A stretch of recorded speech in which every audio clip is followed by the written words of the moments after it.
Yeah. Everyone set? Yep. Okay, council, it is 6 PM on Tuesday, November 19th, 2024, and I will call this regular meeting of the Barre City Council to order. Council or manager, are there any adjustments to the agenda? Mayor, just one. Yes. Under item 11, executive session, I'll be giving the council an update on labor negotiations. So noted. Council, any adjustments? No? Then we'll move on to item 3, visitors and communications. Is there anyone wishing to address the council regarding an item that is not on the agenda?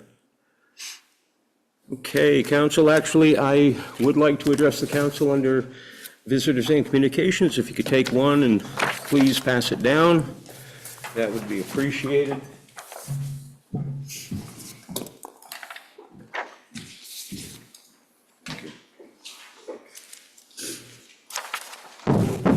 Council, this will take a few minutes. I'm here this evening to introduce the council to Eugene Cozy.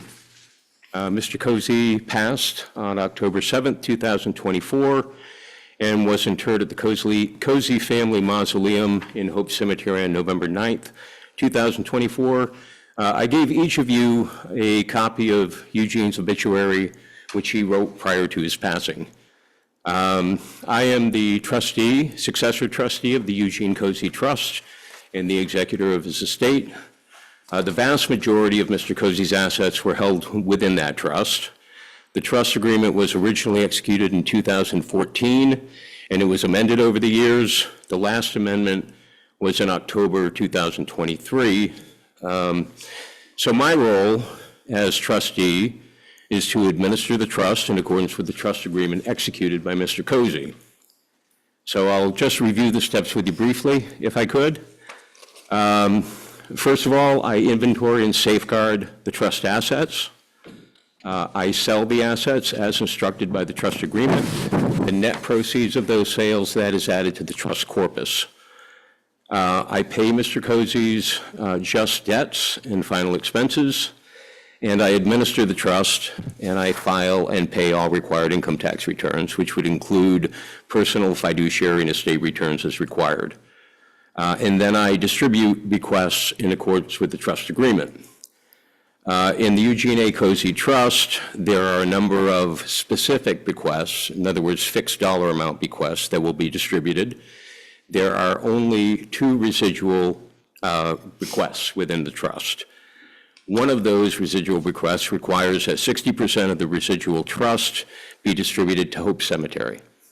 And I actually have, under section 14 of the trust, I gave you a copy of those the specific bequest language. So as I said, one of those residual bequests requires that 60% of the residual trust be distributed to Hope Cemetery. The other requires that 40% of the residual trust be distributed to the city of Barre, Vermont. My preliminary estimate is that the residual estate will be a little north of the $4 million range, with 60% of that residual allocated to Hope Cemetery and 40% allocated to the city of Barre. So I'll be working on the processes that I described earlier over the next 6 to 8 months, and I will issue a final accounting upon closure of the trust. The next important step that I'll be doing is I'll be meeting with the city manager and the city treasurer regarding the composition of the trust assets. Currently, approximately 85% of those assets are held in marketable securities and mutual funds. As we all know, over the past month, generally speaking, the market has done well and the securities have increased in value. However, they can just as easily decrease in value.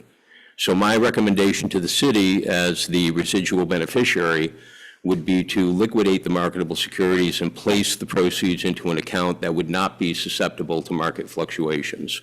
If desired, we can employ a number of strategies to ensure any balance against risk of loss. So going forward, my primary points of contact will be the city manager and the city treasurer. Thank you for your time. I hope you take the time. Eugene was a pretty unique man, and I hope you take the time. I know we're all going to be hearing a lot more, and rightfully so, we're all going to be hearing a lot more about Eugene and learning a lot more about him and how much he enjoyed growing up in Barre and how much that meant to him in the final years of his life. So I'm sure that you're going to be hearing and learning a lot more about Mr. Cozy over the coming months and years. Thank you. Thanks.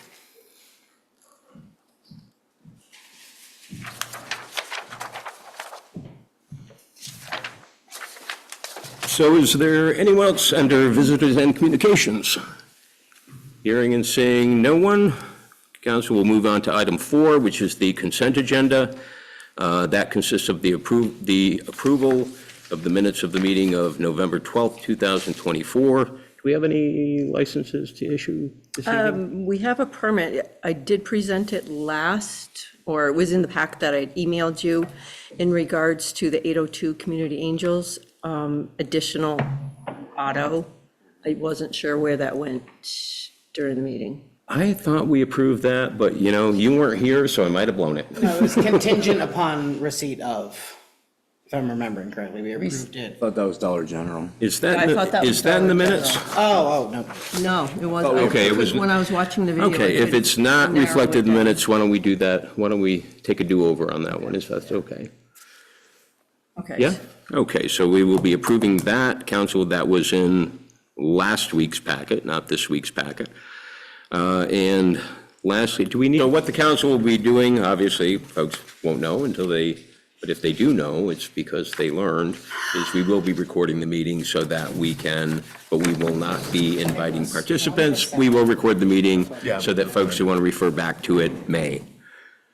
So, council, I believe we were at item 4A on the agenda. This is approve the city warrants for the week of 11/20, November 20th, 2024. So moved. Thank you. Second. Moved and seconded. Is there any discussion? Hearing none, all those in favor of the motion as presented, please signify by saying aye. Aye. And those opposed? Thank you very much. Miss City Clerk? Hi. How are you? I'm well. First of all, I want to start off with saying that this second quarter tax collection has ended as of Friday, the 15th. We are still recording and data entering current payments that are coming in through the mail and that have been entered on our credit card form. Secondly, for the nonprofits that receive allocations through, on an annual basis, we'll be sending out the application packets by the end of the week. They need to be returned by January 2nd to be considered.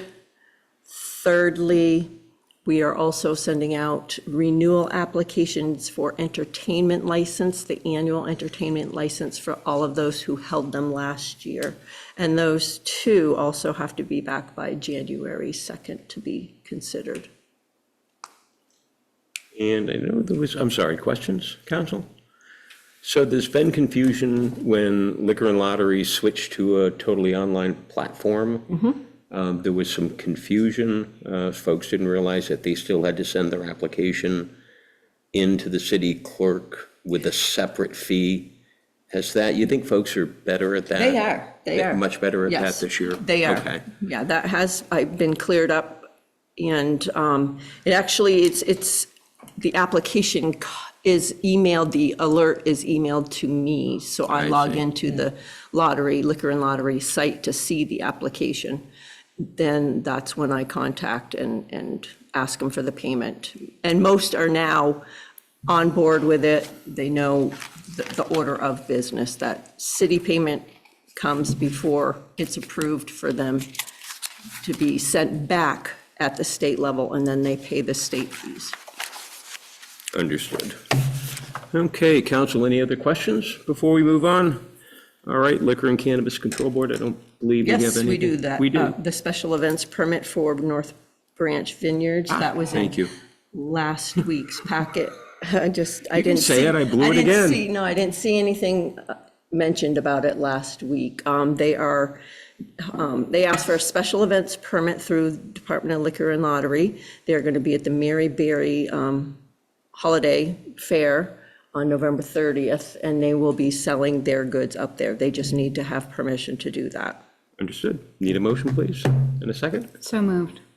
Second. You can take your pick. Yep. Motion has been made and seconded. Is there any discussion? Hearing none, all those in favor of the motion as presented, please signify by saying aye. Aye. And those opposed, thank you very much. Mr. Manager, it's all yours. Thank you, Mayor. Just two quick updates.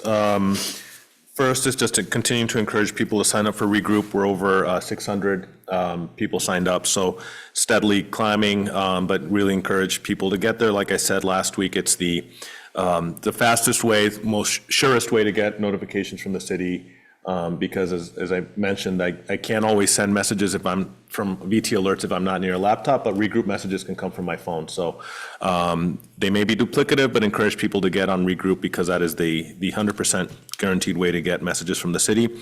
And especially encourage people to sign up for Regroup because we are in the winter parking ban season, although we've gone to the modified rules. So we're watching the forecast. There may be first snow coming this weekend. So this is a great time to sign up for Regroup as we start to get our first storms and we can test these new rules. And if you want if you're a tenant, if you don't have off-street parking, especially if you want to get refreshed on the rules, right on our homepage on the scroll, you can get all the information about what we changed, how it's working, and how you can get notifications. So those are my only two updates tonight. Thank you. Yes. A quick question for the city manager. So I got some questions about the Regroup app for people who don't have a cell phone. You had said that we were going to be giving the option in phase 2 to get telephone calls. Is there a way to just get emails? I believe they can do just emails, yeah. Can you sign up? You don't have to get an app because if they don't have a cell phone, they can't get the app. So could we? We may have to do a different tutorial for that because the process will be different. If you just sign up on our website, Yeah, that automatically registers your email. okay. You don't have to put in this phone number, I guess. I'm just thinking that the, Check to make sure if Would- that field is required. Yeah, Would you mind doing that same thing, but doing it there? Well, just because I don't think the microphone picked you up Yeah. as you were answering the question. And don't worry, I know it's a work in progress, so it's nothing we're going to hold you to. No problem. I think you can sign in on our website for the Regroup sign up with just your email address. I'll have to double check if the phone number is required. I know that the home phone is not required. I'll double check on the cell phone. okay, because there are definitely people who Yeah. have a computer at home and would be happy to sign up for email, but just don't have a cell phone. Yep. And then the other thing that I was asked is, assuming that this pilot program works, would we move away from the portable digital signs to more permanent digital signs like they have in Burlington sort of thing? I think so. I think that if it can be successful and if streets can get cleared, and if people are responsive to the system, that would be the long-term goal would be to make it be that way, the illumination on the street signs, especially for the main arteries anyway. So Yeah, okay. I think absolutely that would be a goal of ours if we can be successful this year. Okay, great, thank you. Do you know how those are activated? Is it by cell signal? There isn't some poor guy that's got to go around flipping the switch on every. There's got to be a better way. Yeah, no, I don't know whether they're cell phone activated or, I'm not sure. how they are. That's something remote now. Yeah. I mean, Oh, right. 2024.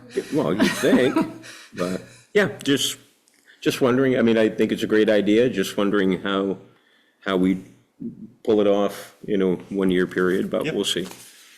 Okay, anything else for us, sir? That's it. Thank you, Mayor. Okay, thank you very much. And council will move on to new business. This is under 8A,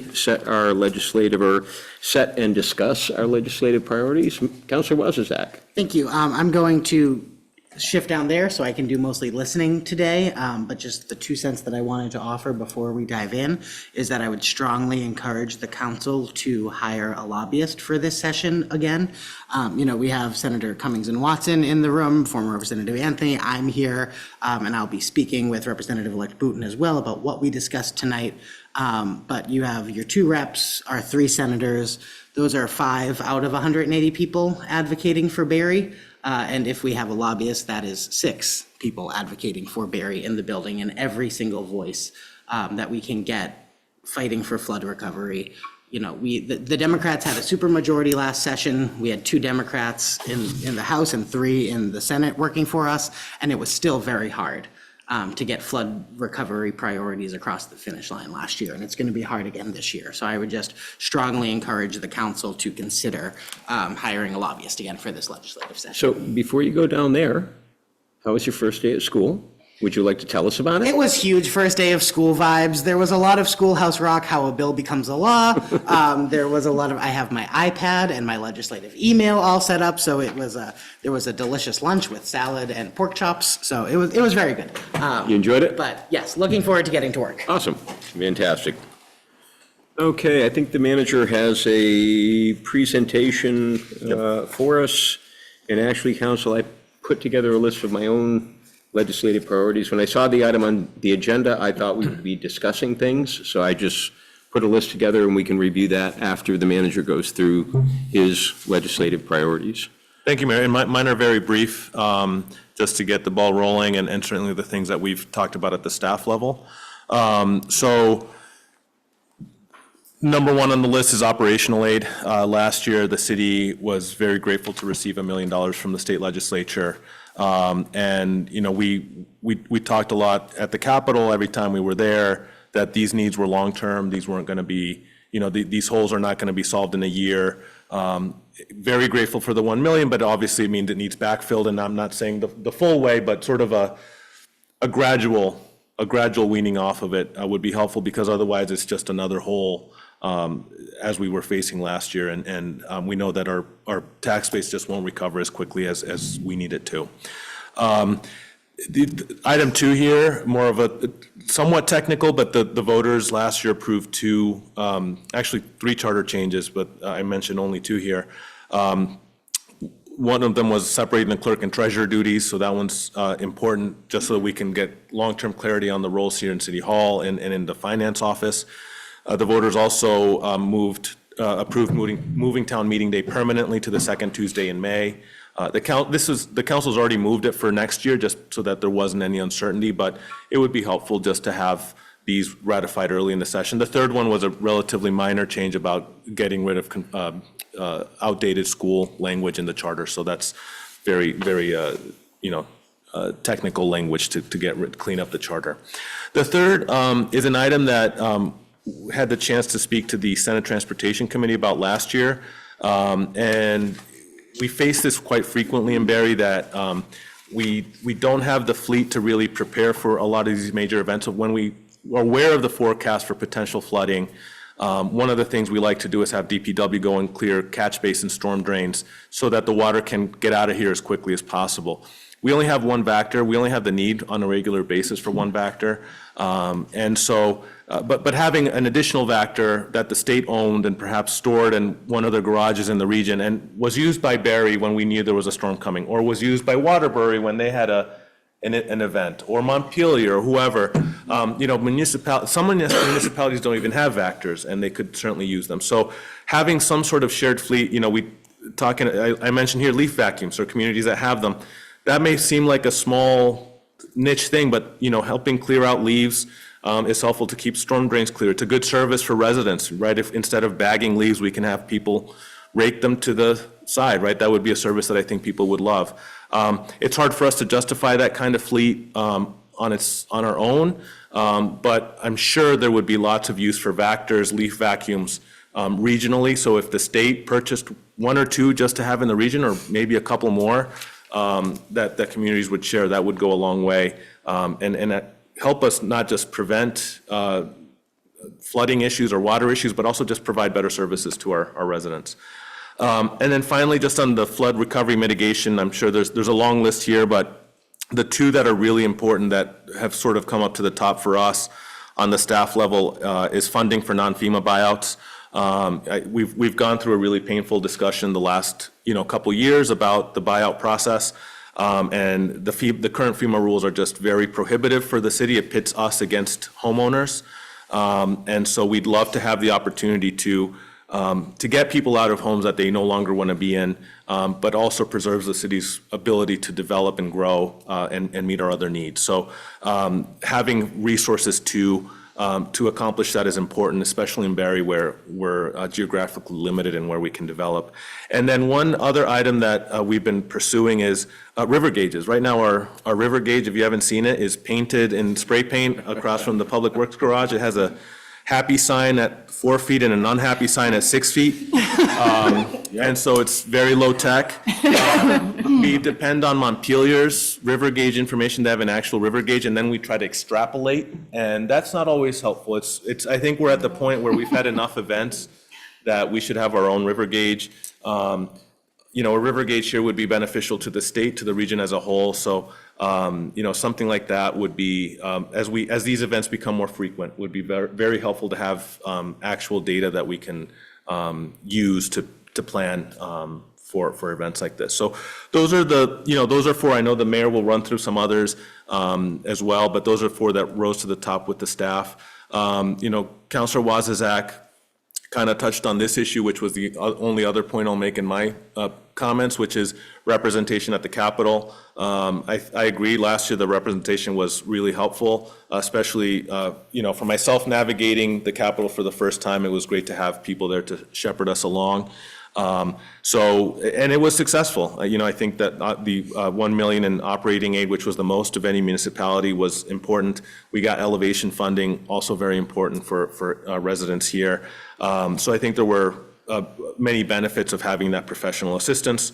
So that's one question for the council tonight, which Councilor Wazizak previewed, which is whether you want to retain professional representation again. I do have a proposal from the person who represented us last year for $1,000 per month. Just as a reminder, we were represented by the firm Leonine last year.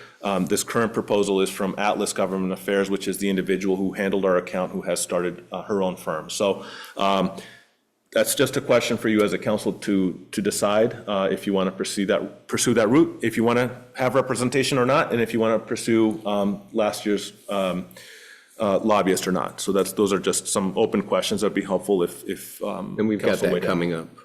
coming up. We've got a meeting coming up next week, I Yes. believe, don't we? So we can get the proposal in your packet. Yep. And put it on the agenda for next week. I mean, I'm a resounding yes. It is incredibly helpful. And I believe the contract started actually in December, did it not? I thought for some pre-planning.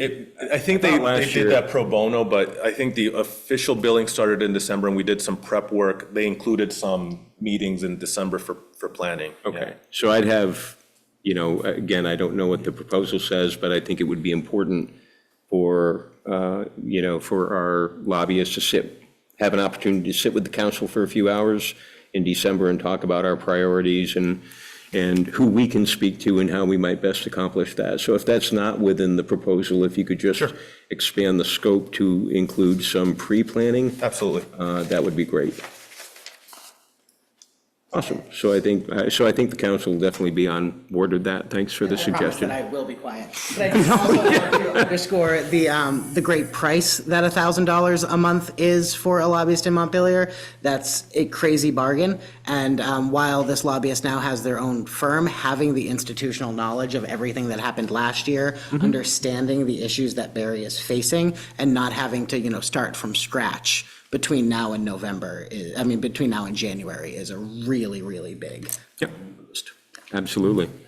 I would also be a strong yes on this, so I would look forward to seeing it in the packet next week. Okay, so we'll get that on the agenda for next week. If you Do you want want to do the to, priorities document or the housing document? why don't we do the priorities? Councilor, Representative Wasizak, do you mind? I've got some copies for the three of you, and council, I think I brought enough. I have some. I had Chris run some in case, Oh, cool. because of the Okay, I've potential got outage. a couple that way, couple that way. Oh, I've got enough. Look at that, brought enough for everybody. Awesome. And then I've got this guy as well. Need a couple that way. One for you, one there, and a couple more that way. Awesome.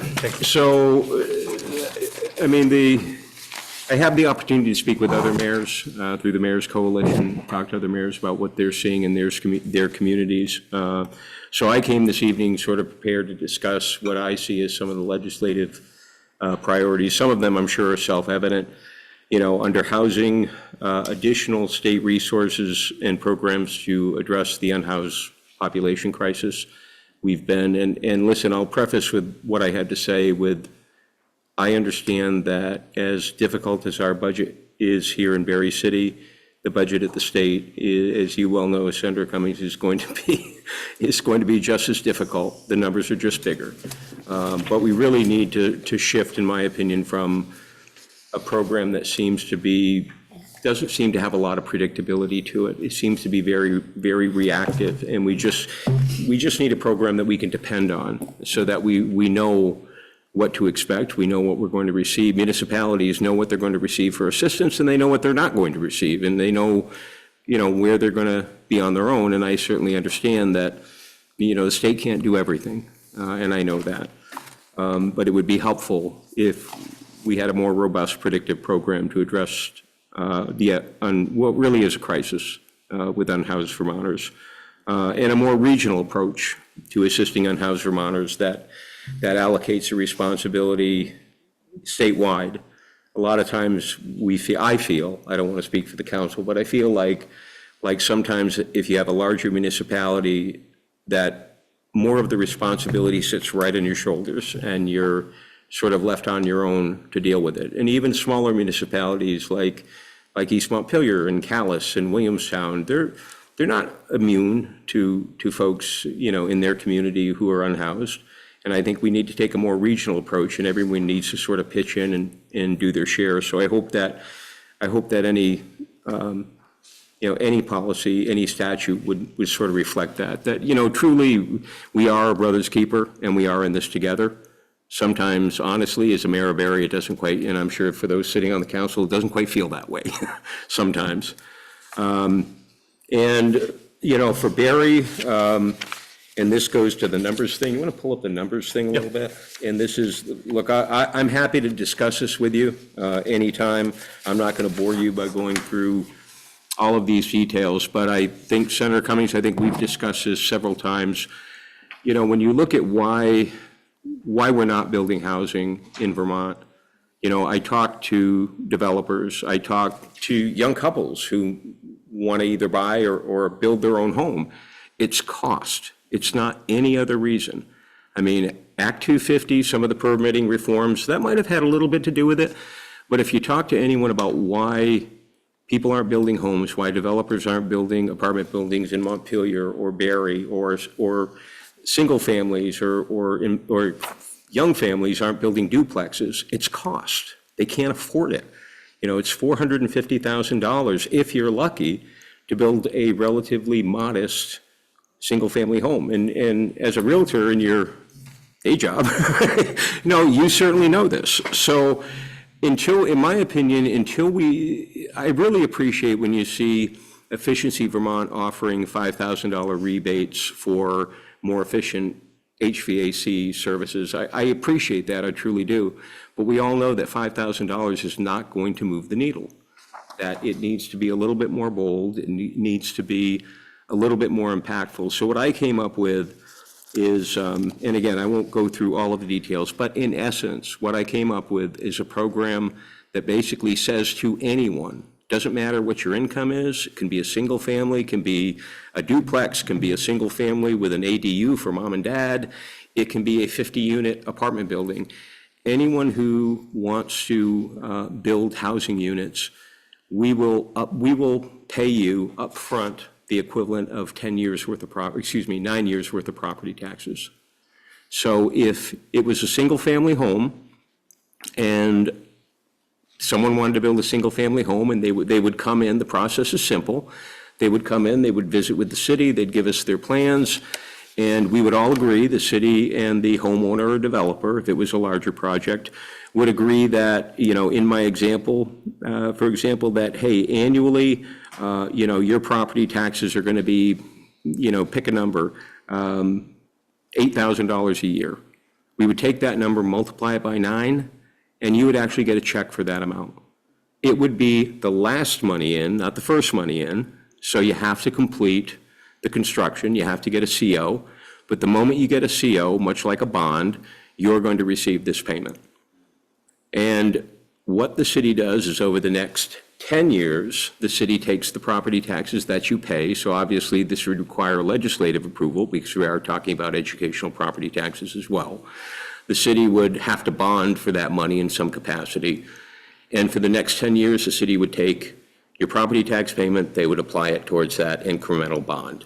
And essentially, at the end of 10 years, the bond would go away and you would just continue paying your property taxes as you always have. Matter of fact, from day one, the developer or homeowner would just pay their property taxes like they always have.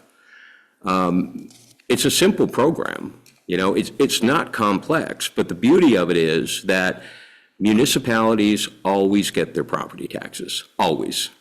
If someone builds a home and doesn't pay their property taxes, it goes up for tax sale.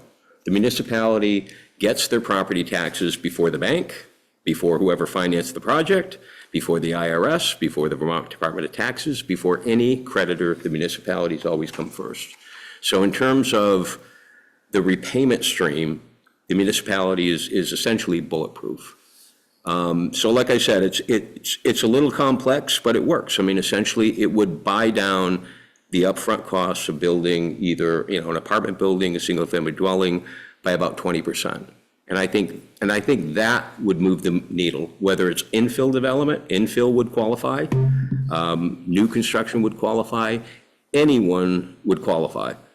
Kind of a bold concept, maybe a little scary to some, and that's why I'd say two things. First of all, let's just do a pilot program. So you don't have to, first of all, I love Chittenden County, I do, but Chittenden County doesn't qualify. I'm sorry, no. We need this for central Vermont, for other municipalities in Vermont, and not necessarily for Chittenden County where, quite frankly, the development is rather robust in Chittenden County. And secondly, when you think about this program, just think about this. And I'll ask you this simple question, and I've asked this question of a lot of people.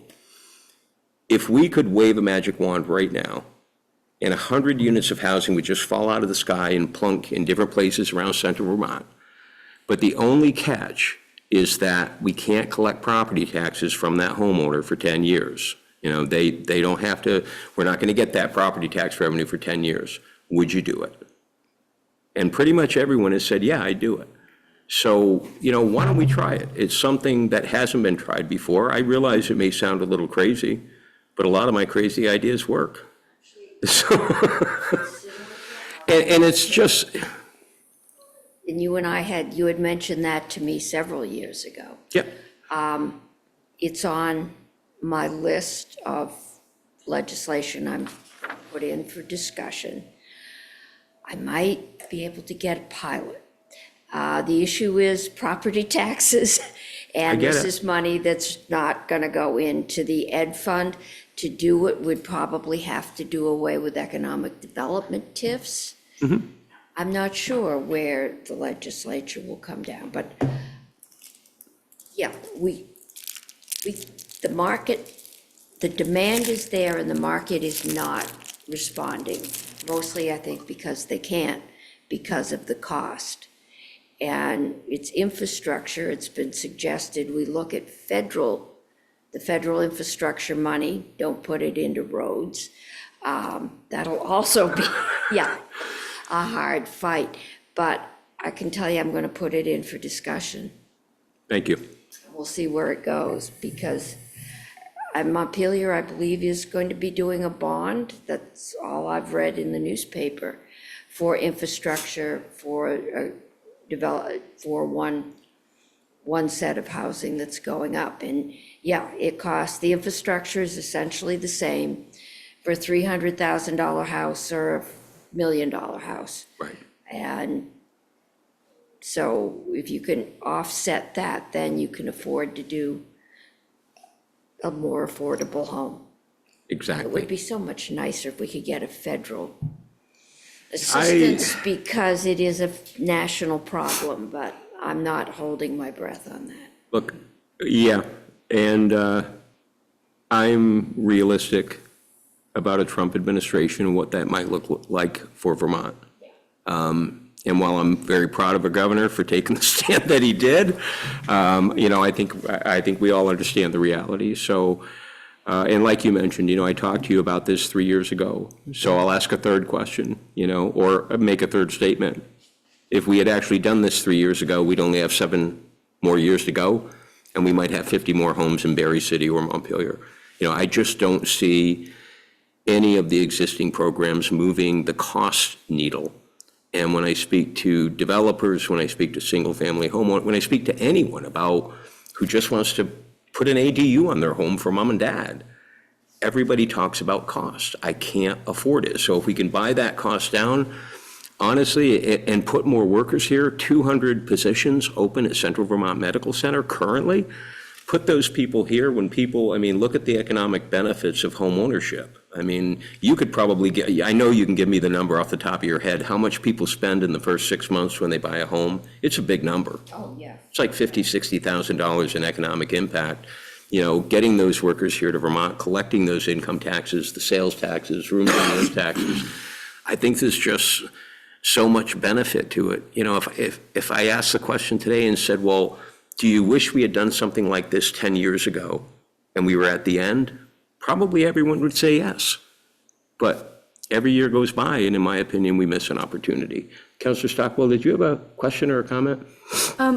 Yeah, but I think this is a great plan. We'll see what happens to it. Yeah. And I also had some ideas, but, Sure. we should definitely send it. Oh, absolutely. Well, we got about 30 days to push them all this way. So moving back to my list, a statute change to allow property tax stabilization agreements within existing TIF districts. Currently, that's prohibited. And, I'm just looking at things and say, okay, what has been some of our effective tools? Councilor Stockwell's a big proponent, as am I, of infill development, developing upper floors, within our downtowns, and which could certainly happen in Montpelier. But when you have a TIF district and you want to offer some sort of property tax stabilization agreement, and that's prohibited, it's one less tool that we have. Municipal taxes, Correct, but not education. but not with education. Education has to go through VEPSI, and I wish they'd have a streamlined process to allow you to do that, because it just, with all due respect to VEPSI, it just takes a long time. It's a real bureaucratic, exercise. And then lastly, under housing, I was going to ask for this specific funding for rebuilding our north end elevation, elevation money, mitigation money, and then, of course, new development money.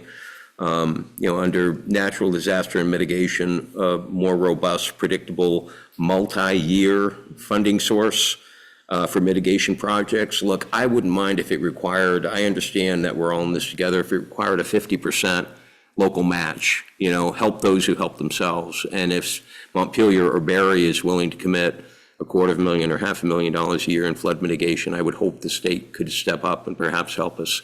Representative Wozniak. Thank you. And yeah, on this point, I'm looking at, I'm going to be meeting, I've spoken with Senator Cummings specifically about this. I'm not sure if we've talked about this. And I'm going to be meeting with the Treasurer's Office, the idea of a workshopping named Vermont Flood Resiliency Fund, so that, we are fortunate as compared to some of the other towns that have been impacted in the area that don't have public works departments, that don't have the resources to hire a lobbyist, and that forces municipalities to go and duke it out through the legislative process every year, and we know this is going to keep happening, and it's not sustainable for us to have to go through this every year and figure out what help are we getting from the state, or are we not, from a flood mitigation standpoint. So I appreciate you raising this. Yeah, and what I would really appreciate is something, again, predictable and long-term, as opposed to the annual appropriation where you hope like heck it's coming back next year, but these projects take so long to plan. Municipalities can't react that quickly unless it's a real multi-year plan. So yes. Oh, and I think it's a great idea, Mayor. Just one other comment, just from the operational standpoint, it's really difficult to cobble together funding streams for multiple projects, right? So a lot of the projects, whether it has a match or only funds a certain percent of it, then you have to go and try to find it before you can get it going. The other thing, and we mentioned this to Senator Welch when we were doing the North End visit, is, I suspect many of my colleagues in municipalities would also possibly take, we have, for example, in the hazard mitigation grant, there's 90 million in the pot. We could, apply for 10 million, we might get 15 million. I suspect many other managers would also take 5 million if it was guaranteed. Like if it was a smaller amount but guaranteed, because that's 5 million we can get started on right away. So the 10 million is wonderful and it lets us do more projects, but if the 5 million were faster and guaranteed and could let us get started right away, I think that would help us, because one of the frustrations that, many residents feel, and I hear it, is that we weren't able to start any mitigation projects before we got hit again. The application period hadn't even come and gone. And so more money is great, but guaranteed money is better. So thank you, Mayor. I think this is a great suggestion. Hey, Yes, if of I may course. just, something that the manager said also, we had a great many meetings with the river folks who were lovely and very helpful and very wonderful. But one of the things that impressed me through that process was the level of technical expertise and assistance necessary to apply to that program, not just in the application portion, but also in the pre-engineering development and the ways in which you had to prepare the application to be scored. And for highly complex projects, that makes a ton of sense. You've got to get your ducks in a row when you're applying for them. But I would sort of echo what the manager is saying, that if a city was willing to put up $250,000 and could get another $250,000 to use on a project that required less than 6 months of council meetings with technical experts, but was something we'd already identified as a priority and already had a plan for, that I think that would be a phenomenal improvement. So moving on to health, you knew this one was coming, drug overdose deaths. If you look at them, they've increased consistently in virtually every narcotic category in the past 5 years, kind of led by fentanyl. So obviously, we need additional resources and treatment centers to bend the curve. I mean, I think, I was thinking about this the other day. Governor Shumlin, 2018, his address, State of the State address, 18? No, Was it 18 or? I think it Okay, was so when, 14, 2014, that long ago? 10 years. Oh, the drug speech was 14. Yeah. Yeah. So 2014, it took a long time for us to make progress, but we made progress.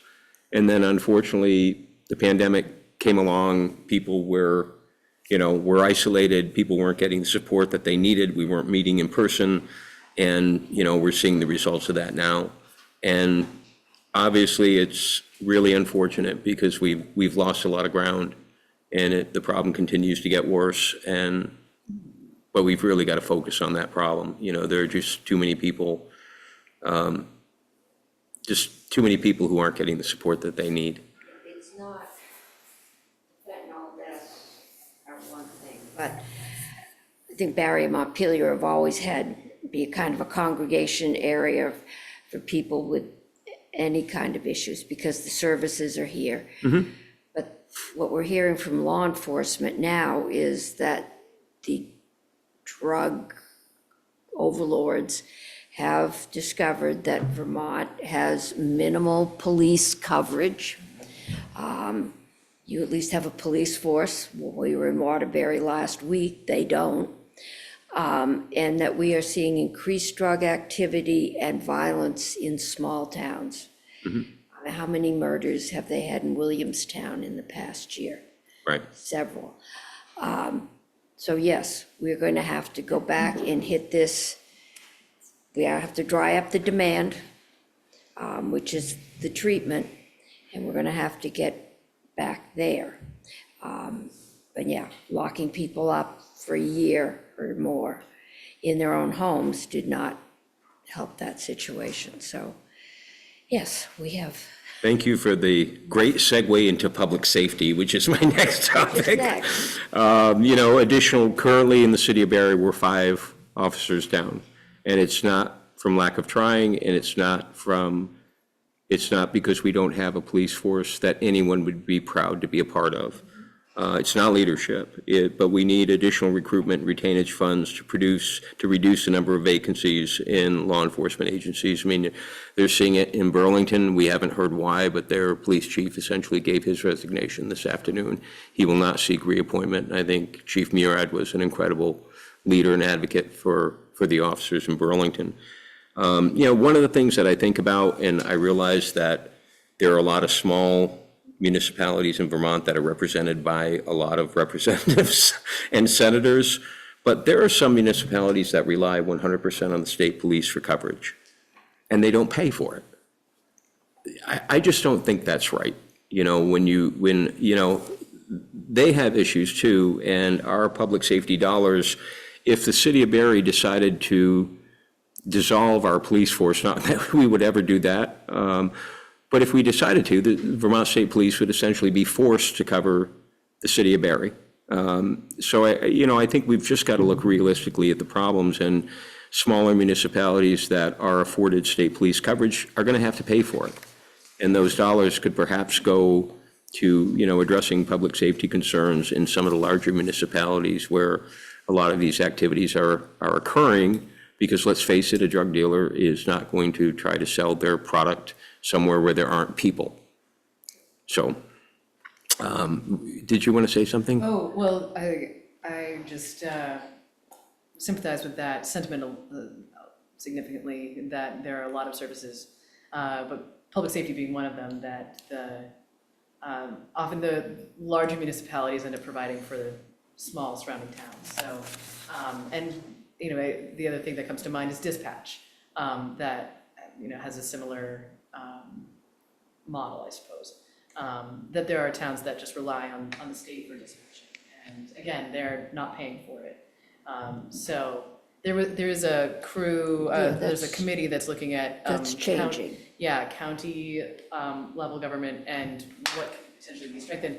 Not saying that is, the county's going to be taking over dispatch or taking over, public safety, but I think it's worth looking at that regionally, or like, what are we obligating all municipalities to do if they're not going to have their own either police station or dispatch center, or have a contract with someone that does. So I think there's a lot of work to be done there. And I really like the county form of government, so you don't ever have to worry about bringing it up to me. No, I mean, it's, spending a lot of time in other states where they have a more robust county form of government, where literally that's where all the land records are. That's where they collect all the property taxes. Don't get worried, Cheryl. But it works. I mean, let's face it, there would still be plenty of work for people to do, because there's no shortage of work to do. But when you take all of your land records and, for example, if you took Washington County, digitized them, and they were all online, and I've asked every attorney, if you had to pay a $3,000 a year fee and you had all of the records in Washington County all online, and you could subscribe to that, would you do it? Universally, they would. So I love the county form of government, which is you guys are great, because it segues right into my next point, which is looking at a more regional sustainable approach. And I'm just talking about EMS and fire services, because I'm watching smaller geographic areas really struggle with volunteers. I mean, if you look at the numbers and you look at where they've been, there are certain smaller volunteer EMS facilities that I can point at and say, that will not be around in 3 years statistically. So we really need to, get ahead of that curve.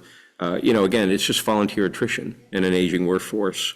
And then lastly, echoing what you said, Senator, let's revisit minimum sentencing guidelines for repeat offenders of all crimes, whether it's quality of life crimes, but obviously I would like to emphasize those trafficking in narcotics and opioids, and fentanyl.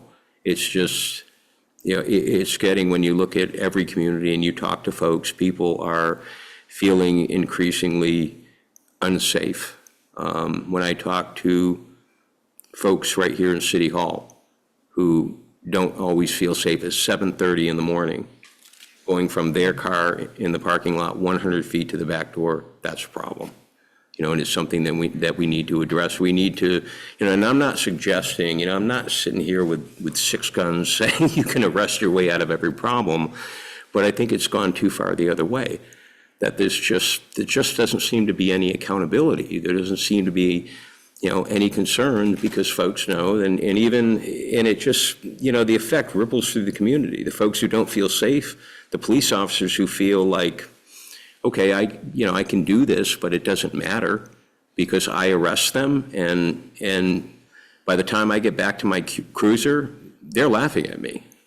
It's just not good, and there just needs to be more accountability within prosecution, and public safety. I mean, my brother just retired as a police officer after 36 years. I'm wondering why anyone would become a police officer. The whole defund the police, it's like you're just assumed to be bad right now. You could make the same pay other places and not risk your life every day. We send you out to deal with humanity at its worst. If you're unionized, you probably have some kind of social, emotional kind of support back of you. If you're not, you don't. It's a very difficult job, and everybody, the state police, Waterbury does pay for 2 officers, 40 hours a week. And one of them is out on disability, so they have 1 officer to cover everything. The sheriff was telling me he's got a contract with one of the small towns. The amount of contract would probably cover his gas to get out there for a year, or probably not even that. I wish you luck, because I started having regional discussions on fire and EMTs almost 30 years ago. And we weren't ready then to give up our local control. We were just trying to talk about sharing a fire chief, which is essentially an administrative job. Why do we have 3 of them in a 10-mile radius? The time may have come, we've tried, but it would be much more efficient if we had some kind of a regional system. The volunteers aren't there anymore. I mean, the example to me was the Middlesex Church across the street from the fire department. It burned. I think Waterbury got there first, and then Barre and Montpelier arrived. The last on the scene were their 3 volunteer firefighters, and the fire was out by the time they got there. If you had to depend, because your guys aren't working in town anymore, so they can run over and jump in the truck and take off. That whole system has changed, and we're gonna have to change with it. And I just hope we don't have to have something bad happen to make that happen. I hope right now the pressure is enough to make the local voters say, yes, we do need to do this. That's a great point. Occasionally we have discussions about mutual aid, our mutual aid system, and it's essentially, our mutual aid system is really an honor system. And at times folks will say, well, does Barre City, do we give more than we receive? And the answer is yes. And then someone will say, well, maybe we should stop giving. Maybe we should try to save money. And I'm not really interested in being the guy who says, no, we're not going to come when your mom's trapped in her home. Nobody wants to be that guy. And honestly, it stinks when you're more on the giving side, because you feel at times like you're being taken advantage of. But the price to say no is not coming to the aid of someone whose home is on fire. You think of that, and it's a true story. It obviously wasn't in Vermont, but there was a municipality where you actually had to pay for fire protection. And you literally had to pay a fee to the local volunteer organization. And there was a family that didn't pay. and their home caught on fire, and the volunteers came, and they parked the truck, and they watched it burn. Everyone was safe, but they literally watched it burn because they didn't pay for the service. And they wanted to prove their point, which is you got to pay for the service. So, you know, you don't want to be that, I'll never be that guy who says, no, we're going to exit the mutual aid system. If someone's in trouble, we're going to help. But, you know, maybe in this council, I know would never do that, but maybe the next council will. And then where does that put our mutual aid system? So I absolutely agree, Senator, with everything you're saying. And my last request, I mean, this is a softball after all of these guys. We really need an additional extension on our TIF district. We got the 2-year. You were incredibly helpful, as was Senator Ram Hinsdale. That was because of COVID, because literally, everybody stayed home during COVID, and we felt like, hey, it has a 20-year shelf life. And we felt like, all right, we got gypped out of a few years here because of the COVID-19 pandemic. Well, we couldn't, when we were so grateful for that 2-year extension, we couldn't have imagined that our municipality was going to flood 2 years in a row to the day back to back.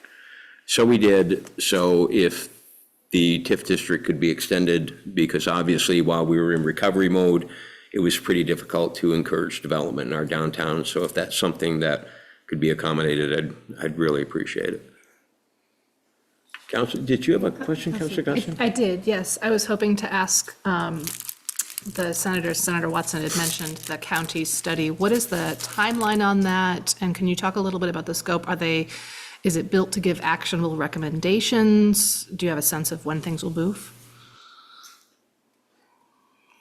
I think they're a 2-year study. But I can get back to you with those details. I don't have them off the top of my head at the moment, but the scope is pretty broad. It started from government operations last year talking about flood recovery and how, because Vermont doesn't have a strong county government structure, that we had a hard time accessing FEMA funds. And so that was the platform, but it sort of rapidly expanded to everything from like transportation to public safety. And anyway, I can tell you more later. I don't have that off the top of my head at the moment. Thank you. It would seem to tie in nicely with the manager and staff's recommendation about buying regionally placed fleet vehicles and resources and things like that. I know the recommendation on the PowerPoint was at a state level, but there's only so far you can drive a Vector in a day when you need to get it somewhere quickly. So, yeah, thank you. Yeah. Representative, you got to call your, I'm sorry, Councilor Stockwell. Councilor. Oh, Deering. Councilor Deering. Two. One is a regionalized watershed approach. We constantly talk about, what happens up and downstream, and then we're just really doing stuff here in Barre. So having that regionalized watershed approach is something that's really important to me, and as well as many of the people that live here in our community. And then another one that's really important is selective riverbed maintenance. That's a huge topic that's talked about here in Barre City, as well as within our region. So I'd really like for you guys to try to take that up and hopefully get some action on that. At least kind of figure out how it used to be done before, why we're not doing it now, and if we can continue to not do it or to do it. Obviously, what's going on isn't working, so hopefully we can work together and fix that. Yeah, so just on the riverbed maintenance thing, I think that's worth digging into, worth finding out about. And I know that, there's been a lot of hesitancy around, let's say, dredging, but there are places we know that we're choosing to fight the river, and so there may be some places where it is appropriate to do that kind of work or other riverbed maintenance kinds of activities. So I think that's worth finding out about in a conversation and what that could look like. And then in terms of the watershed approach, definitely interested in that. We did some work last year that ended up turning over the regulation of river corridors to the state. There's a lot of municipalities have flood hazard area rules, but not a lot of municipalities had river corridor rules. And so that was one way to think of it as like, I guess it's kind of skipping the regionalized area and just went straight to the state so that the state could coordinate all of that, which I think is probably good. It's going to be a big job for them, for sure. But as far as like flood water, flood hazard area mitigation stuff goes, I think that's, I think something we could look, there's definitely opportunity to try to do more coordinating across municipalities. Yeah, especially because all of the, well, we also, I think we raised the bar to have every municipality had their own standards. And so we were trying to make sure that everybody had the same base minimums, so that they were just easier for the policymakers, or the regulators actually to evaluate. Sense. But yeah, happy to be in touch more about any of that. Certainly. Yeah, it's definitely important, so. Mr. Stockwell?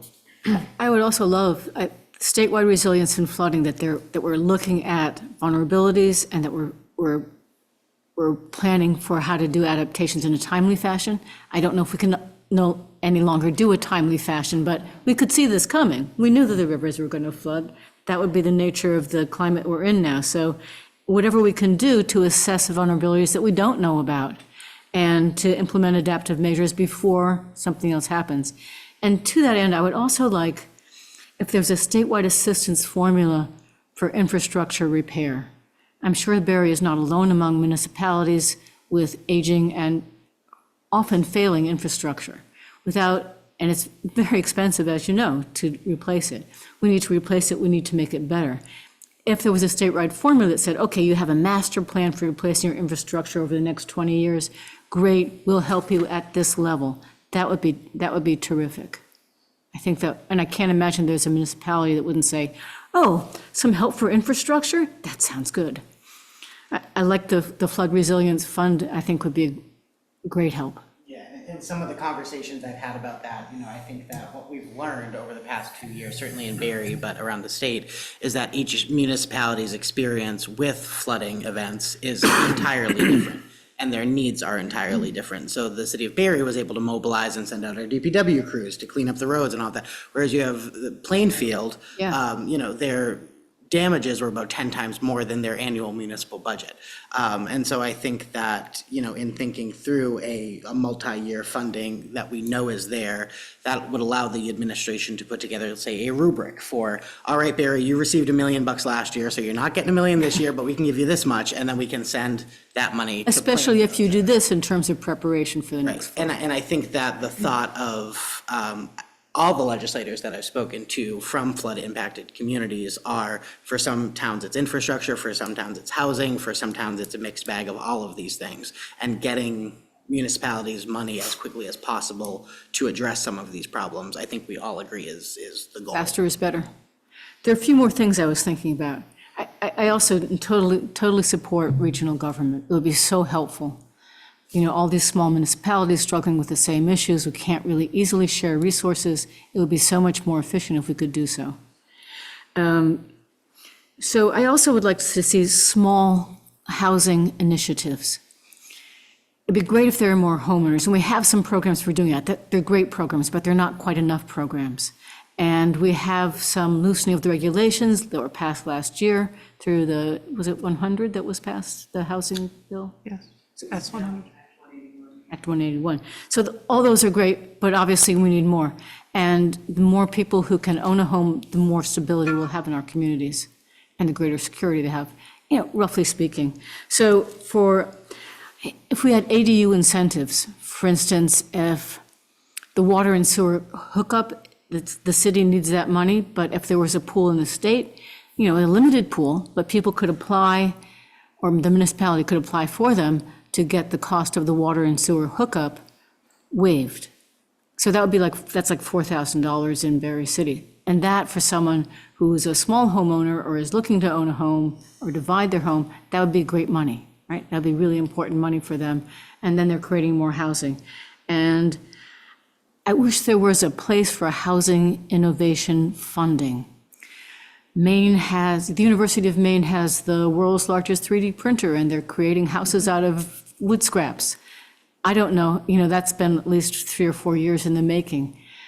We have some municipal properties, why can't we try one here and raffle it off, just do something big, but something that's different, and, if it's faster, cheaper, and easier, that's a really attractive way to build or to create anything. A comprehensive, I'd like to see that the green infrastructure initiatives that are like low cost or no cost become part of a statewide education program. Like the Department of Health did with COVID and the vaccines, that was great. If we could do the same thing with, don't cut down the trees around your little brook. Do put in a rain garden. You can do these simple measures that are going to make your property more flood resilient, but it needs to be an education program that is easily available for folks and widespread. Thank you. I think that's it, thanks. Councilor Spaulding? Yeah, many of the things that I had noted have already been mentioned. One of them was county government, recognizing that we could probably take advantage of a lot more opportunities if we had county government. The other was addressing the needs of our unhoused, and in relation to that on here is health and drug overdose deaths, but I also think tied directly to that is mental health. And I specifically worry about kids living in a home that's really not safe, or living in, not in a home, but in a car or a tent at this time of year. And I worry about how we're continuing to perpetuate problems because we're not addressing basically their basic needs. And so how do we get to the point where we can help our kids with their basic needs to make sure that we're not creating the next generation of people who are going to be struggling? And I also agree with infill housing, and I specifically am thinking about the fact that I was reading an article, I think in the Times Argus, about how many of the businesses in Montpelier are concerned about there's not as many state workers anymore, and those buildings are empty, and I think we are seeing that here as well. And so how can we take advantage of these empty buildings and create more housing?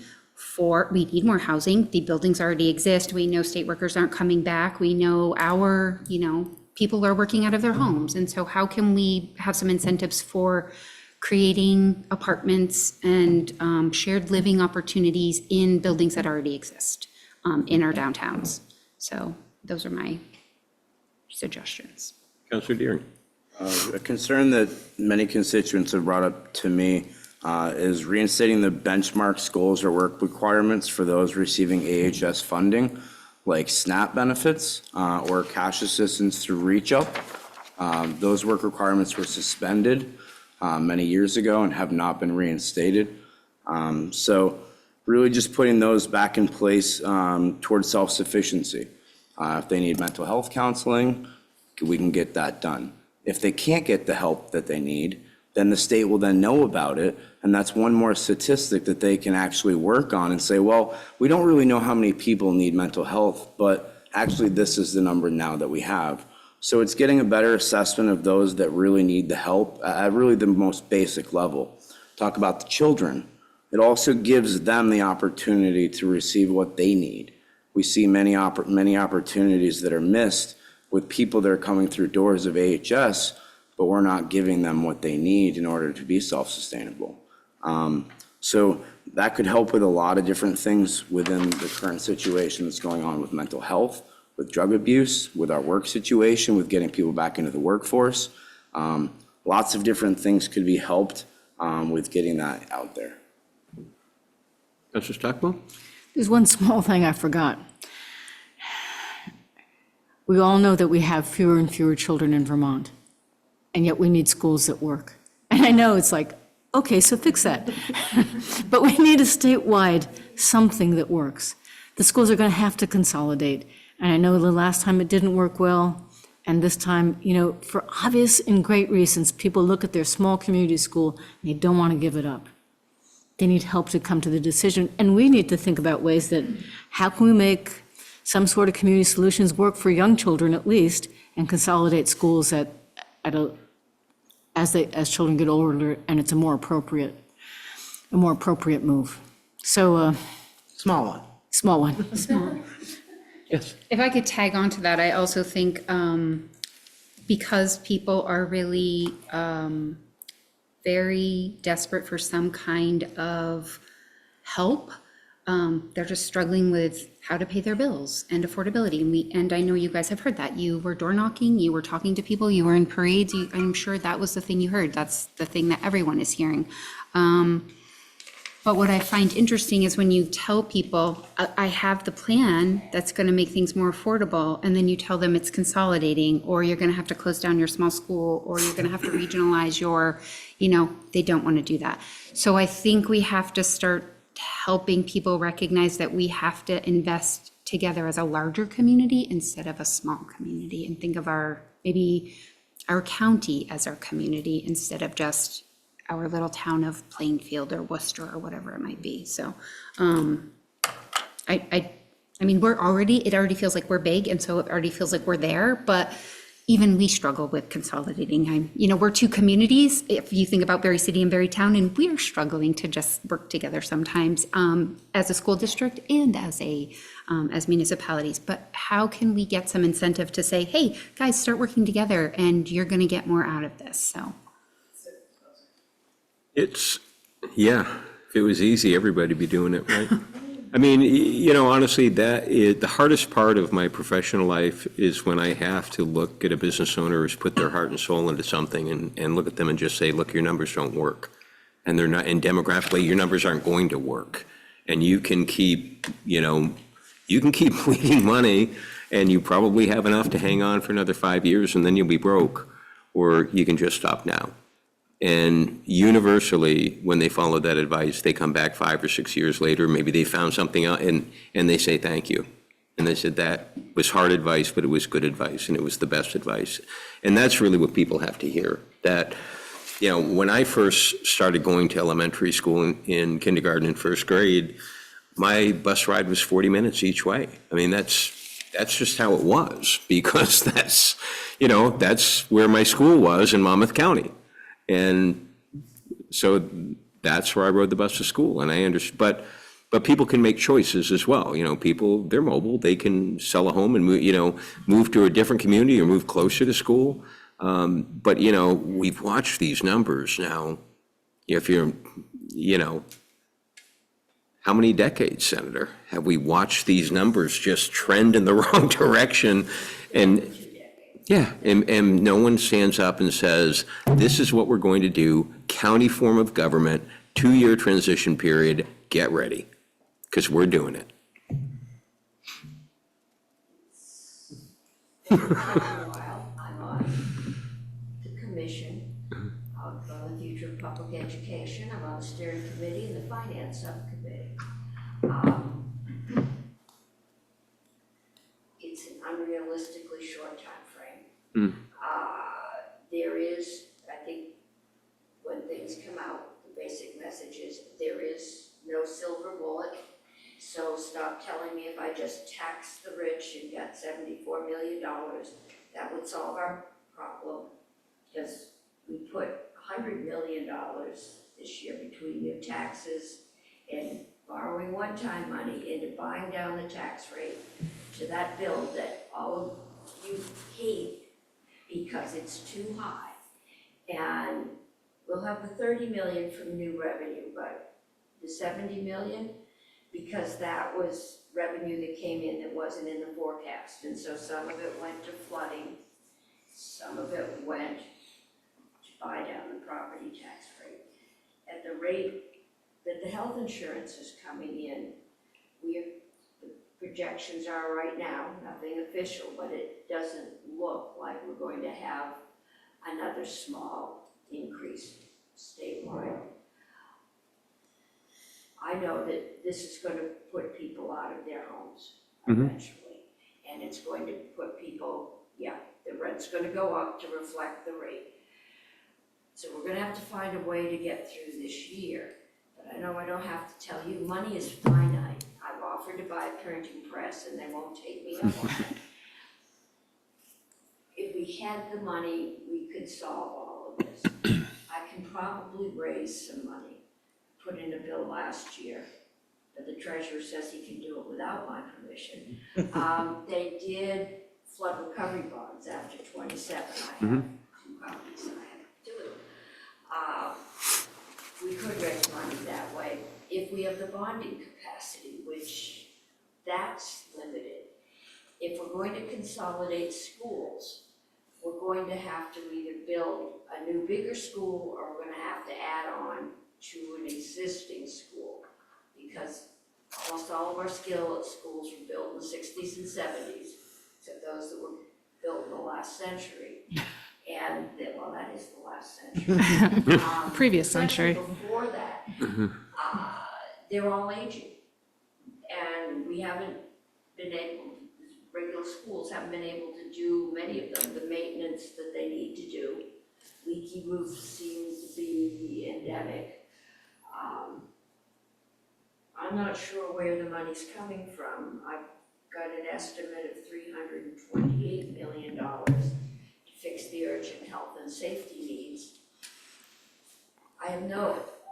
There's no way I'm gonna raise 328 million. So we're gonna have some difficult choices this year. We can find something, I hope, to do, to deal with the unhoused. We are building as fast as we can, but the cost for building is slow, is just decreasing what we can produce. I gather the quality in here in Barre is going to be turned into housing. So I've seen that on the list. There's just, and not to mention I don't know if it's playing chicken or what's going on between the Green Mountain Care Board and the University of Vermont Medical Center, but it's got a lot of people in this area upset that we would talk about closing a psych ward when we keep hearing that the emergency room's got people in the halls on beds waiting for a psych bed. We're gonna have to deal with that. And we'll do the best I think that we can. We've got a lot of new people. It's always a little more difficult. I think we saw that last session when we had a third new people. People make campaign promises and then they come in and find out it's not that easy. It just takes a while for everybody to kind of settle down and deal with the reality, which is there is no silver bullet that's going to raise enough money to do everything we need to do. And we are probably not going to see a whole lot of federal assistance. And just hope we don't see a whole lot of damage. Some of the things like Medicaid may take some hits. If there is mass deportation, our dairy industry is going to be in significant trouble. So there is that old curse, may you be born in interesting times. This is it. But I think the needs are basically the same everywhere. And I would just like to get through one summer, I'm sure you would too. Without flooding. So that every time it starts to rain, you can just, I'm sure here, as well as in Montpelier, you can just do people tents. You just don't know what's gonna happen.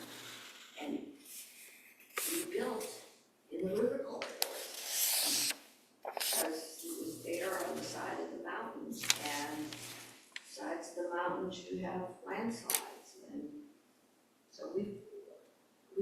it's gonna take a while to readjust our development patterns, to figure out the trade-offs that need to be made.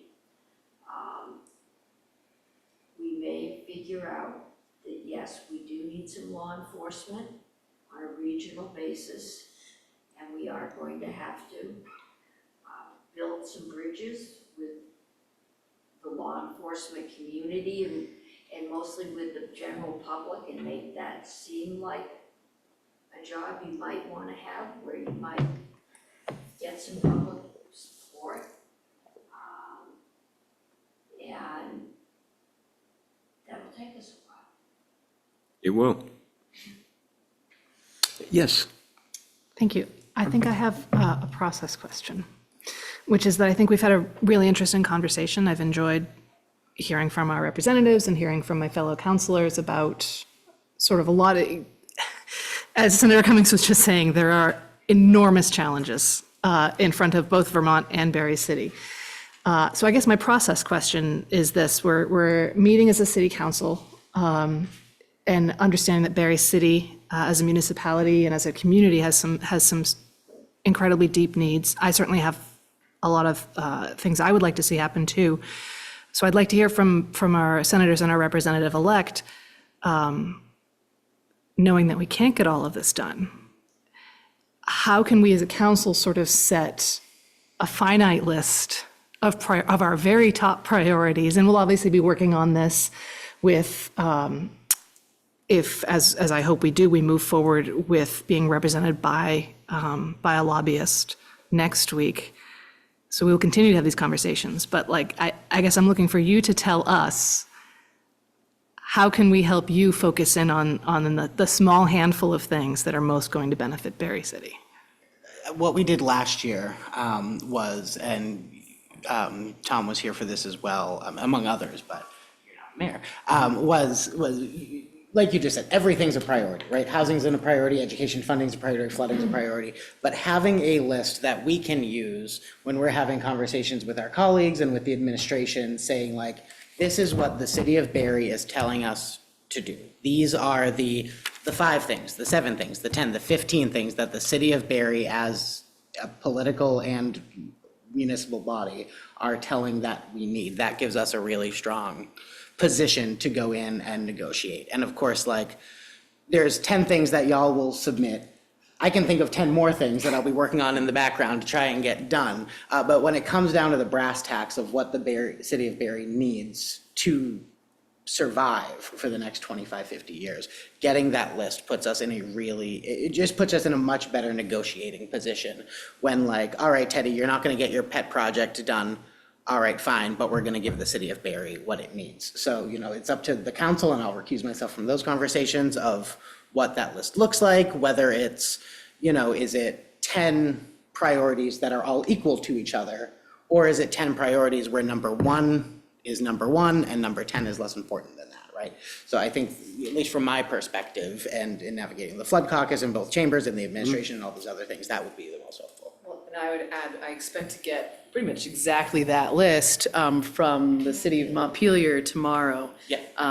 And that'll be something that they've voted on together. And, it's funny that in terms of like what is a priority, so many of these things are policy areas. It's helpful to know what the higher priority policy things are, but the things that are really competing against each other are the financial things, right? So if it's particularly helpful, I think, to prioritize the financial things that you would want to see. Policies, that's easier. So, Doesn't cost money, it's yeah. easy. Yeah. And sometimes very quickly that some things on your list aren't going to see the light of day. Right. You'll speak with whether it's House or Senate leadership, and you'll just know that, this, number 3 on your list ain't going to happen. There's no, it's not going to be, not even going to make it to the committee. So it's helpful, as, Councilor Wozniak said, to have that list so that we understand that it's constantly changing. And then all of a sudden, something that was number 7 on your list that you thought was a long shot gets tacked onto a bill, and all of a sudden it shoots up to to number one. And that's so important, being able to be flexible, being able to jump on the opportunities of maybe we have the opportunity to do something great that wasn't on our list. We don't want to have to say no to something great that could pop Well, up and too. I'll add too, one of the things that was really powerful last year was having Barre and Montpelier working together and having some shared priorities. Because I think that just from a political perspective, it plays well to say that there's not just one municipality that needs this, there's a whole network of municipalities that need this. And so I think that actually also speaks to something you brought up at the very beginning, which was the mayor's coalition. And I realized that that is largely the interests of large municipalities. I think there's a place for that, right? Like that is still important and helpful. But in as much as we can find things that are policy areas or programs that are going to be beneficial to Barre, but also to, and to other municipalities in the area, that helps. If It gets votes. yes, it gets votes. And I think, if I did my little spiel so that you understand the kind of pressure we're feeling, we will do our best. You've got two systems. The governor's going to do his budget. I have no idea what's in that until he tells us. We get a revenue, and he is building that on the revenue forecast that was done in July by the two economists, the joint forecast.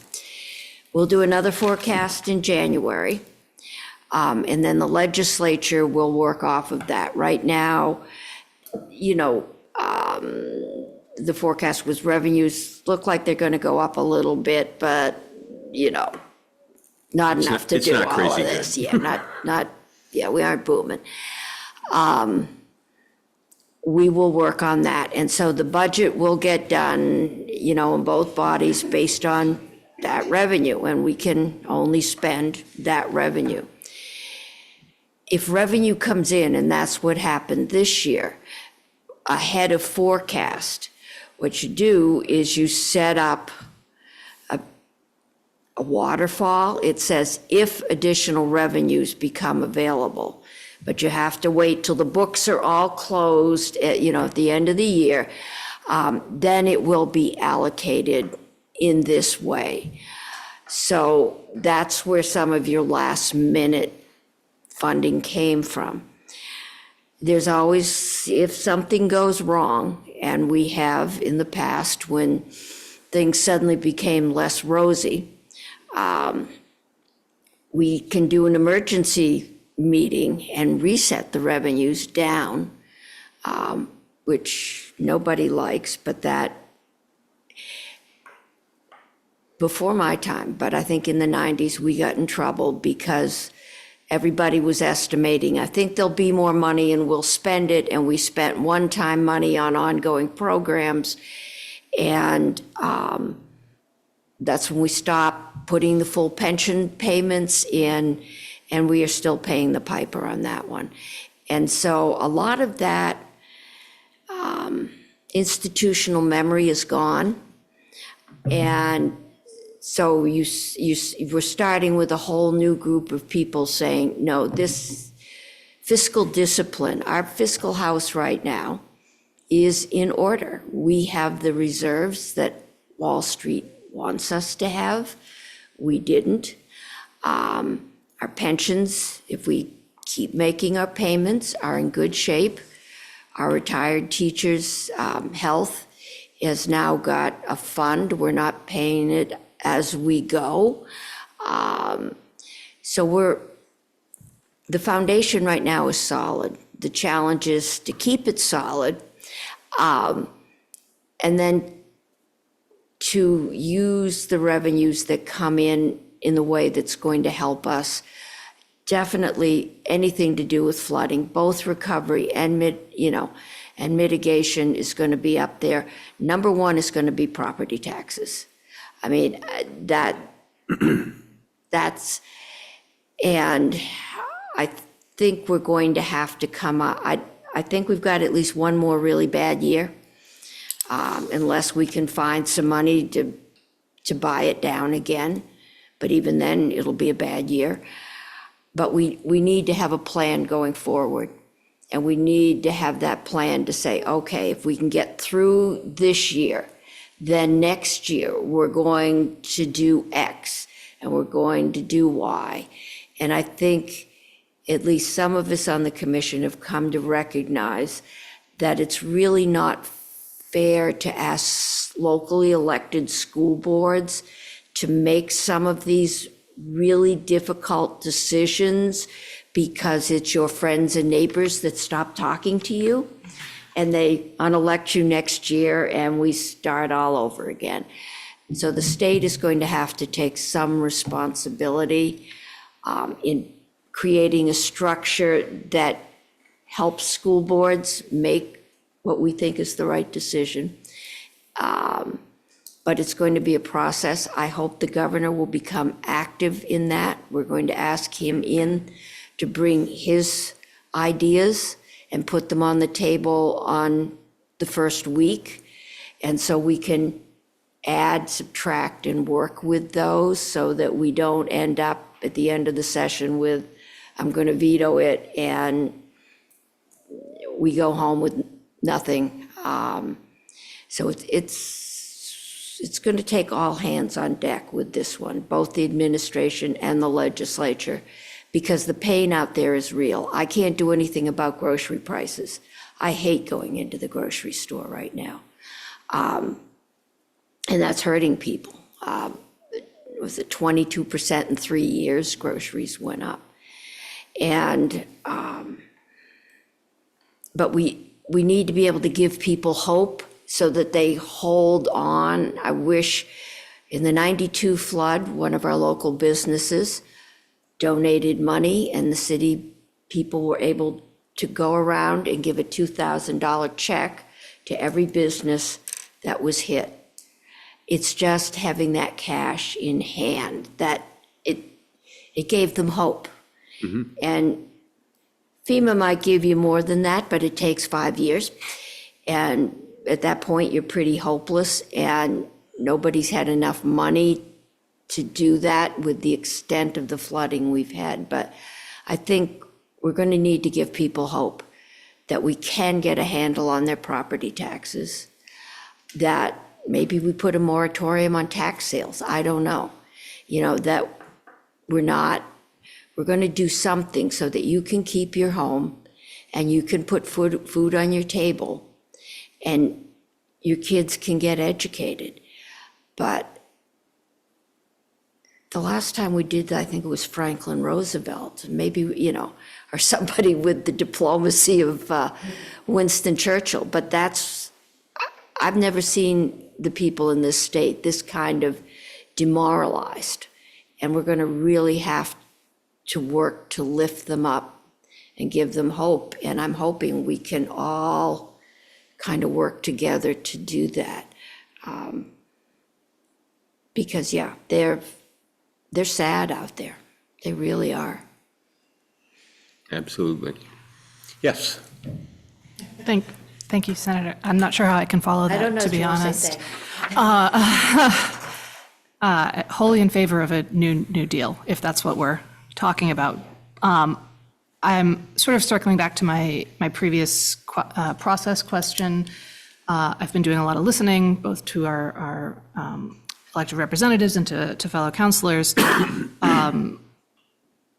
in idea of responding to what you so helpfully shared, which is about prioritization as a council and putting the city's needs in a clear framework for you all to work on. I sort of have something to suggest to the council, which is that I had jotted down 5 areas that I have heard coming to the top this evening amongst conversation. And I'll read them in a moment, but if council is amenable, I'd be happy to go back over sort of the conversations of these meetings and start to gather some of the more specific suggestions to respond to your wishes, more specific suggestions that people have put forward, and perhaps circulate that ahead of council for next week for us to begin to develop that document, because as the mayor had suggested, December is coming up fast for a potential conversation with lobbyists. So I think it would be to our benefit to put something down to move forward as one as a council and get it to our legislators to hit the ground running in the first week of January. So that's my long way of saying the 5 areas that I have been here. And this is not to say this has captured everything that we discussed tonight, but here are 5 big areas that I've heard this evening: flood resiliency, regionalization. I grouped mental health support and addressing the drug crisis under public health as one area, housing, and addressing the needs of the unhoused in Vermont, and especially here, but in Barre and Montpelier, and to the mayor's point previously of having a coherent plan going forward for how to support people. So those are 5 areas that I've been hearing this evening. Not everything. Practically, TIF district extension is a slam dunk because it doesn't cost any money. So, if you can go to, anytime that a municipality can go to the legislature and say, if you do this, and while you're struggling with the money, if you do this and it doesn't cost you any money, that's when you get the quick yes answer, saying, oh, yeah, sure. Yeah.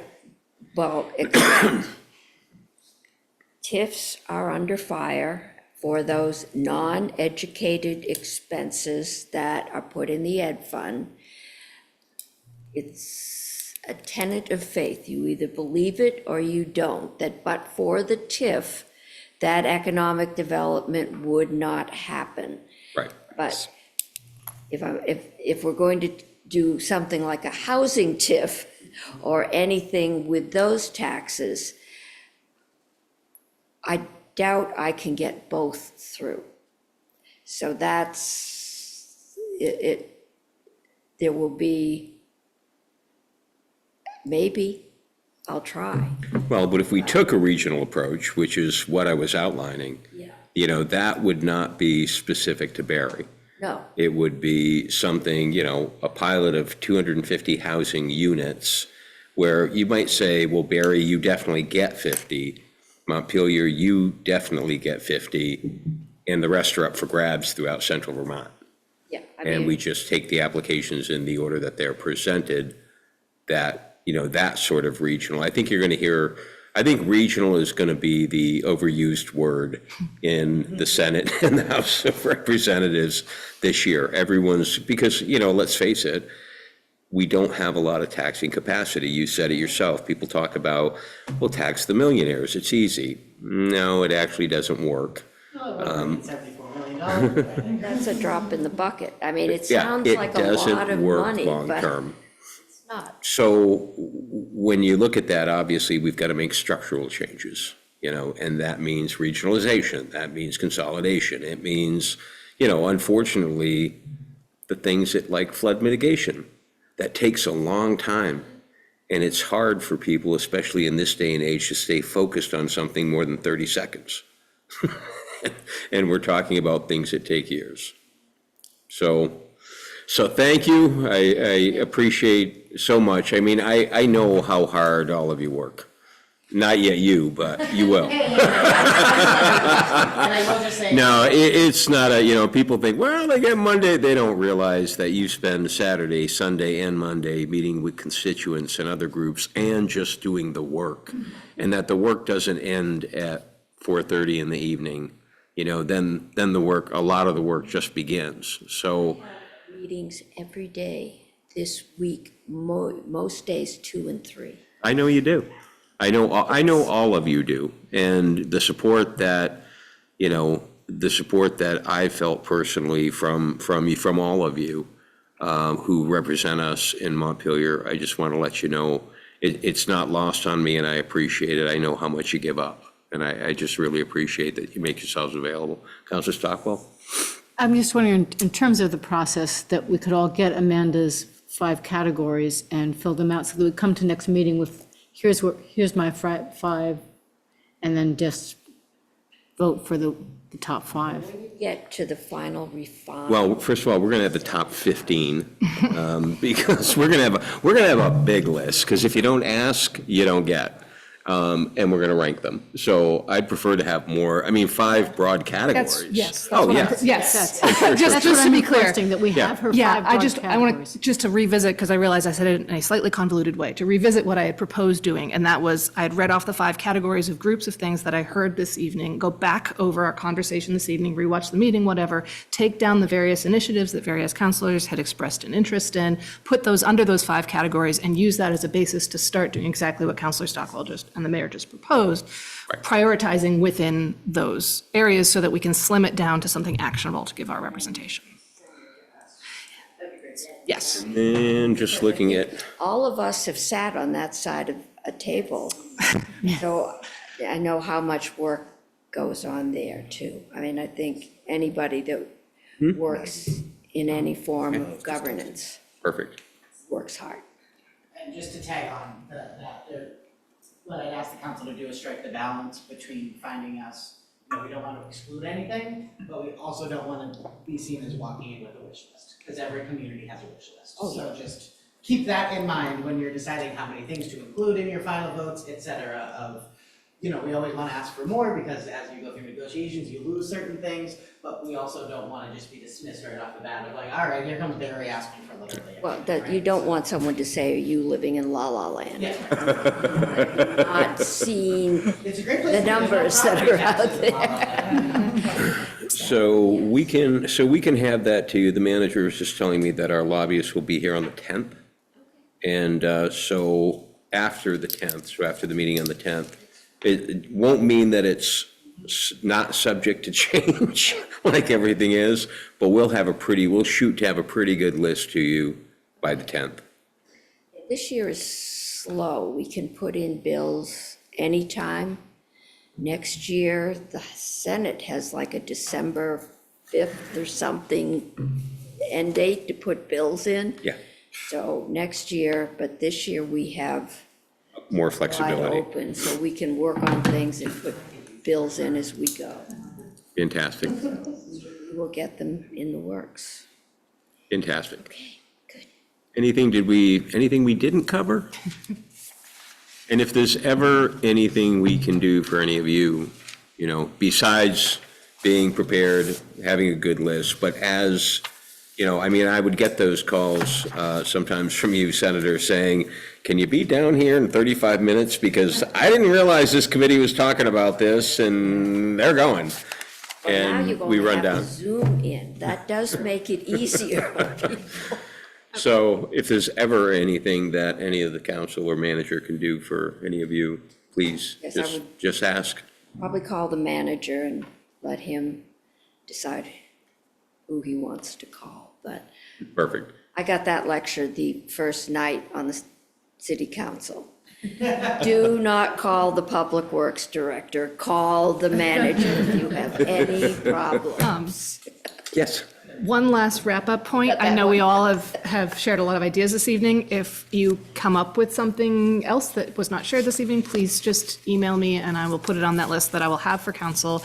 I will aim to share that with the manager so that it is in next week's packet. Perfect. Thank you. Thank you all you. for coming. It was very you. kind of you. I appreciate your time. Except for Teddy. We do not appreciate Teddy's time, is that what you're saying? Okay, council, upcoming business for the next few weeks, we're going to be focusing solely on our legislative priorities. I think that's where our focus needs to be. Yes. I would also like more information from the city manager about what a master plan for infrastructure would look like. So if we're thinking about like what that need is, how complicated is it? How expensive is it? Well, a lot of that would be understanding, so we talked about that. We talked about our stormwater Last week. plan. It's kind of hard to come up with a master plan when you don't even understand the condition of much of your infrastructure. That's why we would need a master plan, I believe. That's what we were Right. saying last week. We're starting that. We're doing an assessment of our stormwater system. Understand? So so we're doing that now. So you want an outline of? Nope, I just want to know more about if we're going to do a master plan, not just for stormwater, but for the whole replacement of infrastructure. Like, how do we do that? How much does it cost? What kind of timeline? That's what I'm interested in. And I'd also, there's a lot of talk about crime, but I remember the last time we had a police report, it didn't look like actually there was any increase in crime. So I'm wondering if we could get an updated police report that would compare this year to last year, or this fall to last fall, and say, is there an increase in property crime? Is there an increase in violent crime? Or maybe you just know that, city manager. Yeah, I can, I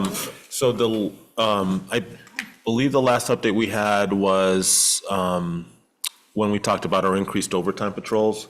The quality of life issues are exponentially up. I can recirculate it, and I can have the chief probably join us. I think we should do that. Yeah. Let's recirculate that. Yep.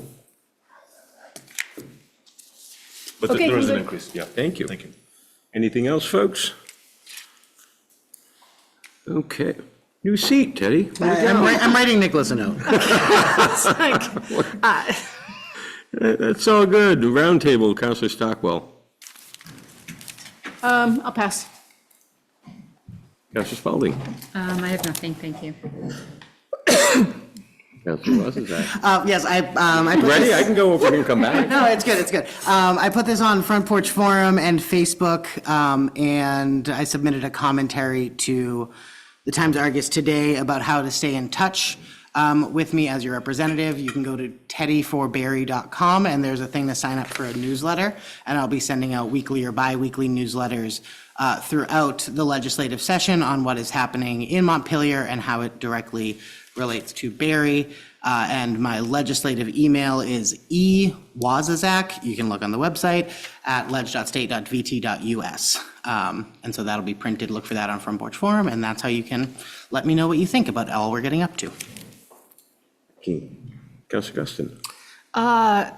Brief note of appreciation for the Friends of the Mathewson Playground. I had a constituent approach me. He took his kids there regularly, loves the playground, but it had been damaged, vandalized, unfortunately. And I connected him with some members of that group. The City Public Works folks are already on fixing it, and they are going to hold a gathering this spring, and my neighbor is going to be part of that gathering going forward to talk about ways to take care of that playground. They also submitted a grant to do some work on that playground that I was very pleased to write a letter of support for, representing Ward 2. It is an absolute gem of a little park in that neighborhood, and I'm really glad that the people in that neighborhood have such pride in it. Thank you. Councilor Deering.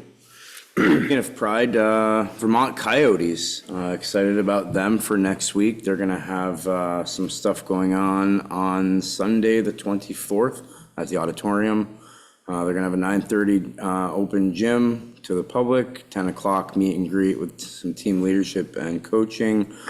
11 to 1, they'll be doing open runs and scrimmage for players who want to show the coaching staff their skills. And then they're going to have a community dinner from 1 to 3. Be a great opportunity for everyone to get together and have a great community meal with a new community partner. Fantastic. Thank you. So council, I do hope you take the opportunity to get to know Mr. Cozy over the next coming weeks, coming months. Speak with Art Desereau, who served with Eugene in Vietnam, and got to know him well. Art gave some remarks at Eugene's service. I mean, I knew Eugene well, but it was fascinating to speak with many of his family members after his passing about how much growing up in the North End actually meant to him, about how much. And if you look at well, I'd encourage you to go and look at the Cozy Family Mausoleum that Eugene had commissioned this summer, and then I'd be happy to tell you the story behind it and the discussions that I had with him and why he did that. So I hope you take that opportunity over the coming weeks and months, and we'll be in touch with that. Council, we do need an executive session. I'll entertain a motion for findings. We'll be discussing labor negotiations. So moved. Second. Moved and seconded. Is there any discussion? Hearing none, all those in favor of the motion as presented, please signify by saying aye. Aye. And those opposed, and I'll need a motion to go into executive session. Manager will be joining us to brief us on labor negotiations. Moved and seconded. Any discussion? Hearing none. All those in favor of the motion as presented, please signify by saying aye. Aye. And those opposed, thank you. The council will be in executive session. David, we do not expect any No action. action. And I'm going to shut down the Zoom since we're. Yeah, just we'll be basically shutting wrapped the up. Zoom down. Thank you. Thank you, good night. Thanks, Good night. David. Is that the new house mausoleum? Yeah, it's gorgeous. I saw that the other day. Yeah. All right. Zoom is still very much active. And it's. It is.